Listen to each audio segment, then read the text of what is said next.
Rhaegar let out a trembling gasp, backing away, hands lifted as if in surrender. Rhaegar stood there, breathing heavily, staring at the body. The reality of what he had done settled into his bones. Kinslayer. It would haunt him forever, no matter the necessity. But there was no time for regret. There was a city and a realm to save. He turned to Rhaegar. "Disarm yourself," Rhaegar commanded. "You and the other pyromancers must surrender all wildfire caches to the city watch. There will be no further burning." Rhaegar opened his mouth as if to protest, but one look at Rhaegar's bloodied sword silenced him. He nodded frantically. Summoning Ser Barristan Selmy and Ser Jon Darry, Rhaegar revealed the truth, though in carefully chosen words. He explained that King Aerys had attempted to unleash wildfire upon the entire city, that the king had grown violent, that in the struggle, Rhaegar had been forced to kill him. Both Kingsguard knights, though visibly shaken, recognized the gravity of the crisis. Barristan in particular studied Rhaegar's eyes and seemed to see the sorrow there. Though the vow was to protect the king, that vow had become a trap in service of a man who was fully unhinged. Now the realm would look to Rhaegar Targaryen for leadership, for both crown and conscience. As the night deepened, Rhaegar took the throne, an act that felt surreal. The Iron Throne loomed with its jagged edges of melted swords, and as he settled onto it, the metal bit into him, drawing a shallow cut on his forearm. A fitting welcome, he thought. Targaryens believed that the Iron Throne cut those who were unworthy. Rhaegar felt unworthy indeed, and yet necessity demanded he take up the mantle of king, to guide Westeros away from the brink of total destruction. His voice echoed in the vastness of the throne room as he gave his first command as King Rhaegar Targaryen. He ordered that the city be secured, the wildfire confiscated, and the realm informed that King Aerys had died defending his city from sabotage. The details would be shaped, of course. To reveal outright regicide was to court an uncertain future. If the realm saw Rhaegar as a righteous savior who prevented Aerys from destroying them all, perhaps they would accept him. But if they labeled him a kinslayer, there would be chaos. He would not lie outright, but neither would he reveal every detail. The story would be that Aerys died in a sudden struggle within the Red Keep, a tragic end to a once great king whose mind had succumbed to madness. Let those who wished to see Rhaegar as a traitor do so. He would bear that cross. But for the moment, he had to keep the city from tearing itself apart, and that meant swiftly asserting his authority. The next challenge lay beyond the walls of King's Landing, where Robert Baratheon and his allies marched closer each day. News of the king's death spread quickly. Outside the capital, lords and soldiers alike heard conflicting accounts. Some said Rhaegar had turned on his father to seize the throne. Others claimed that the Mad King had perished from a fit of madness or a freak accident in his pyromancy chambers. Whatever the rumors, the immediate effect was that the capital did not burn. Lord Rhaegar, along with the other pyromancers, was placed under heavy guard, and caches of wildfire were carefully seized. Rhaegar gave strict orders to avoid any possible triggers. Meanwhile, the City Watch tried to quell the fear among the populace, explaining that Aerys' passing, while sudden, had been peaceful, though no one really believed it was peaceful. Still, the knowledge that the king was gone brought an odd mixture of relief and anxiety. The city had been perched on the edge of a cliff. Now it seemed that perhaps, just perhaps, it might step back. Rhaegar's coronation was hurried, an austere affair in the throne room with only a handful of lords and senior knights present. Grand Maester Pycelle oversaw the ritual, placing a crown of rubies and dark Valyrian steel upon Rhaegar's silver hair. When Rhaegar looked around the room, he saw caution in the eyes of the lords. Some were loyalists, some were uncertain, many were simply exhausted by war. Would Rhaegar be another monstrous tyrant? Or would he be the salvation the realm yearned for? In his first decree, King Rhaegar promised clemency to any lord who bent the knee, even those who had raised arms in the rebellion. He sent ravens across the land, proclaiming an end to the bloody conflict and inviting the rebels to negotiate. The war had taken a brutal toll, but with Aerys gone, perhaps the impetus for further bloodshed might dissolve. Of course, Rhaegar knew that Robert Baratheon's hatred was not solely for Aerys. There was Lyanna Stark at the heart of the matter. Rhaegar had taken Lyanna, believing in some aspect of prophecy, believing that she was the one who could help him fulfill the destiny of a child that united ice and fire. In that, he had placed duty and prophecy above political caution, and the realm had burned for it. He could not simply pretend that Wound was not there. Lyanna had vanished from the public eye after the war began. Rumors said Rhaegar had hidden her away somewhere secret, perhaps in the mountains of Dorne or some remote keep. Robert Baratheon's fury had been fueled by love for Lyanna, love, or obsession. The question now was, how could Rhaegar quell that fury? He considered sending an envoy to Robert, inviting him to King's Landing to treat for peace, and offering to personally account for Lyanna's well-being. But first, he had to ensure he could even reach Robert before more battles erupted. Meanwhile, Prince Viserys, Rhaegar's younger brother, was only a boy of around 8 years. Rhaegar kept him close, ensuring no faction could whisk him away as a figurehead. Viserys trembled at the news of their father's death, but he was also too young to fully comprehend the weight of the tragedy. Princess Elia Martell and their children remained in the Red Keep, under constant guard. Rhaegar adored his family, but their presence was also a vulnerability. If the rebels reached King's Landing, they might show no mercy. In time, Rhaegar might secure a truce, but there were no guarantees. For now, he could only hope that reason prevailed over vengeance. Days turned into a tense vigil. Scouts reported that Robert Baratheon's forces were massing near the Ruby Ford, preparing for the grand confrontation that many expected to be the decisive clash of the war. Without Aerys, the Crown's forces were in a precarious position. Some generals insisted Rhaegar should march at once to meet Robert in open battle, to prove the legitimacy of his reign in the old way, steel and blood on the battlefield. Others advised caution, urging the new king to send envoys, to broker alliances quickly. Tywin Lannister lurked in the west with his formidable host, and no one knew which side he might choose. The Martells were also outraged by the treatment of Elia at court under Aerys' rule, though Rhaegar himself had tried to show her every kindness. The Dornish might still harbor resentment, but perhaps the death of Aerys offered a chance for reconciliation. Rhaegar held council after council, rarely sleeping. He pored over every message from the field, every whisper from the court. The crown needed stability. He decided, at last, to open negotiations. He dispatched ravens to all the major rebel leaders: Robert Baratheon, Eddard Stark, Jon Arryn. He revealed that Aerys was dead, that Rhaegar was now king, and that he wished to discuss terms of peace for the good of the realm. He also mentioned that Lyanna Stark was alive and well, a detail he hoped would ease Stark and Baratheon hostility. Rhaegar wrote that he would personally guarantee her safety and deliver her to her family, provided they meet for a parley. He signed it Rhaegar of the House Targaryen, second of his name, though it was uncertain how the rebels would react to that claim. The response came a week later, carried by a messenger from the rebel camp. Robert Baratheon agreed to a parley, but not on Targaryen terms. He demanded that the meeting take place in neutral territory, near an abandoned mill by the Trident. He further insisted that only a small escort be present on each side. He threatened that if this was a trick, if Rhaegar tried to ambush him, the wrath of the Stormlands and the North would drown the Targaryens in blood. Rhaegar's advisors argued fiercely about whether to accept, but the king ultimately consented. Peace, if it was possible, was worth the risk. The realm had suffered enough. When the day came for the parley, King Rhaegar rode out in polished black armor inlaid with rubies, a cloak of midnight blue streaming behind him. At his side rode Ser Barristan Selmy, Ser Jon Darry, and Ser Luwin Martell, the latter representing the bonds that might still hold with Dorne.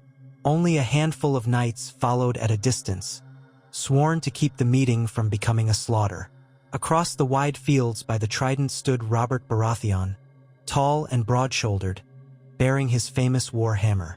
Near him stood Eddard Stark, somber and grim, and Jon Arryn, distinguished by his age and the sense of paternal wisdom in his bearing. As Rhaegar drew nearer, he saw the seething hatred in Robert's eyes, burning bright as a forge. This was the man whose beloved betrothed, Lyanna Stark, had been taken away, the man who had once sworn to kill every Targaryen he could find. Rhaegar dismounted calmly, sheathed his sword, and walked forward, hands displayed in a gesture of openness. Barristan and the others dismounted as well, but remained behind him, watchful. "Robert," Rhaegar said, his voice carrying over the open space. "Lord Baratheon, I come in peace." Robert spat on the ground. "That is a strange concept, coming from you.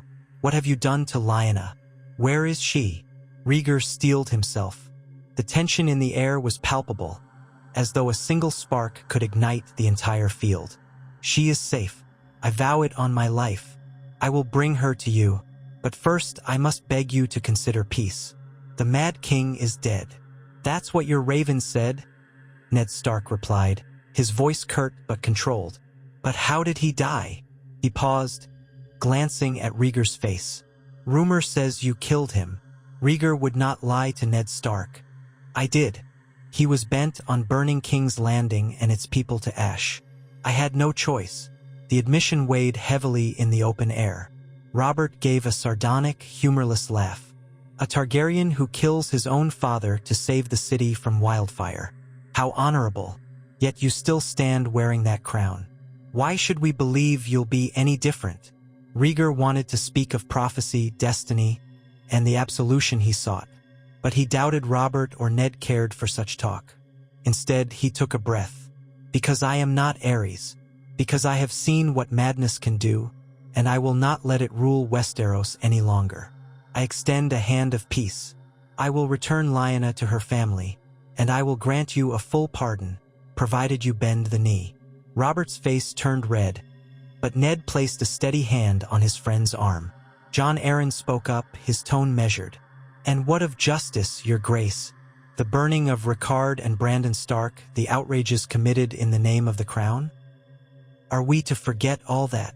A silence fell. Rhaegar bowed his head. "No, I will not ask you to forget. I offer recompense. I stand willing to make amends in any way the realm sees fit. But the war must end. Further bloodshed will not bring them back." Robert's knuckles whitened around the haft of his hammer.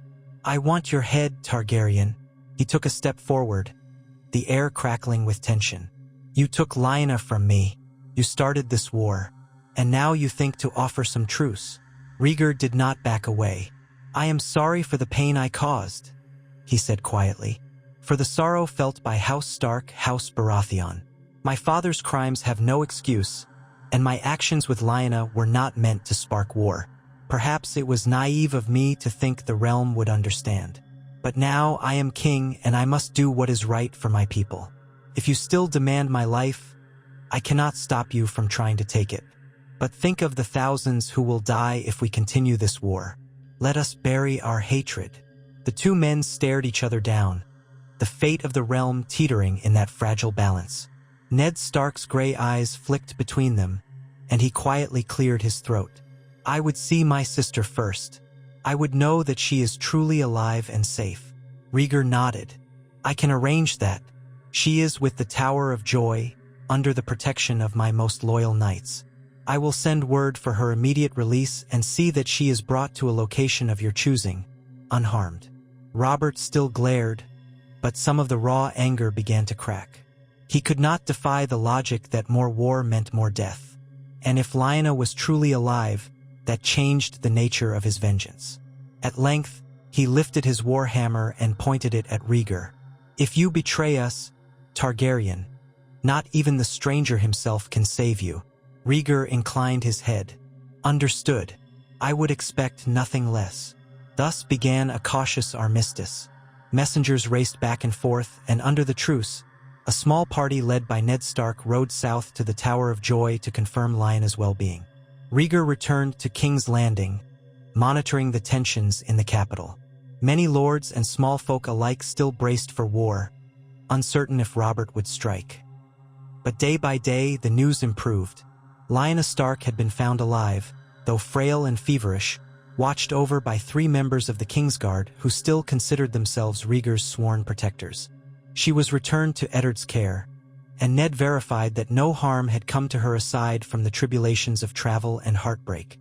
The revelation that she had gone willingly with Rhaegar, fueled by love or the swirl of prophecy, remained a matter unspoken in public. But it was enough to begin bridging the chasm. Lyanna's safe return removed the immediate impetus for Robert's fury. Yet Robert was not a man easily dissuaded from anger, and the memory of Brandon and Rhaegar Stark's deaths lingered in the hearts of many. Rhaegar recognized that if he was to secure peace, he had to offer concessions. He announced that House Targaryen would pay a substantial indemnity to House Stark and House Baratheon as partial atonement for the murders committed by Aerys. He also offered seats on his new royal council to men from the rebel side, hoping to integrate them into the governance of the realm. It was an unprecedented step for a new Targaryen king to admit rebels into his small council, but Rhaegar knew that in order for the realm to heal, the ruling power needed to be shared and old wounds acknowledged. The greatest test of King Rhaegar's sincerity came when Robert Baratheon, after some weeks of negotiation, rode into King's Landing to attend an audience in the throne room. Hundreds of city guards lined the streets to ensure peace, and thousands of small folk turned out to see the man who had nearly toppled House Targaryen. The hush that fell when Robert entered the Red Keep was oppressive. He towered above most knights, his war hammer slung across his back, flanked by a few of his most loyal bannermen. In the corridor outside the throne room, Robert hesitated, scanning the walls, taking in every detail. The ghosts of Aerys' victims seemed to linger in the shadows, a cautionary presence that reminded them all how close the city had come to catastrophe. When Robert stood before the Iron Throne, King Rhaegar rose from it. Their eyes met in that cavernous hall. The air felt still as the crypts of Winterfell. Rhaegar descended the steps of the dais and approached Robert on equal footing. Some lords gasped at this gesture, the king stepping down from the throne to meet a rebel lord face to face. But Rhaegar believed it necessary. The monarchy could not continue under the weight of aloof arrogance. Not after the horrors that had nearly consumed them. "Lord Baratheon," Rhaegar said, "you have come to parley in good faith. I honor that." Robert's expression was stony, but he gave a curt nod. He seemed more subdued than the fiery warrior who had once roared with battle lust. The war had taken a toll on him, as had the news that Lyanna was recovering but had been through such hardship. "Your Grace," he said, his voice lacking its former bite. "I come because Ned spoke of your offer of restitution and because Lyanna asked me to do so," she said. "She said she believes you want peace." Rhaegar's heart twisted. He recalled his time with Lyanna, brief and passionate, overshadowed by the weight of prophecy. He had believed they were fulfilling a destiny, that their union would produce a child of significance, bridging ice and fire. He was not yet sure how that prophecy would play out, or if it was even correct. But for now, it was overshadowed by the pressing matter of uniting a torn kingdom. "I do want peace, for my children, and for yours should you have them someday. For all the realm." Robert studied Rhaegar's face, as though searching for a shred of deception. Finding none, he let out a long breath. "Then let us see if we can truly end this war." King Rhaegar signaled for servants to bring forth a large table, upon which a grand map of the 7 kingdoms was unfurled. Lannister, Stark, Baratheon, Arryn, Tully, Martell, each had their place. Over hours, they debated concessions, vassal rights, and new alliances. It was a tense process, with acrid remarks and old grievances threatening to break the fragile peace.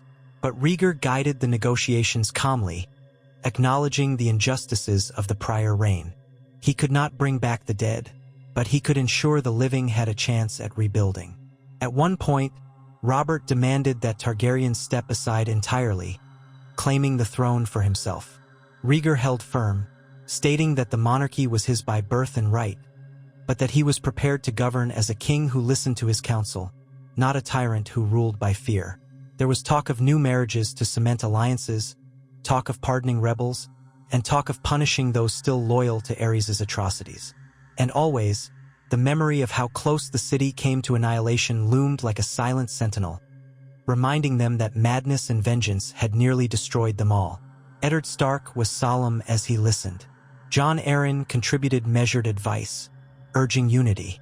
The lords who had served Ares found themselves on uncertain footing, some quickly bending the knee to Rhaegar once more, praising him for saving the city, while others harbored secret resentments. Through all of it, Robert's rage occasionally flared, especially when the matter of Lyanna's feelings arose, but the repeated assurances that she had not been harmed, and her own requests relayed by Ned, kept Robert from exploding into violence.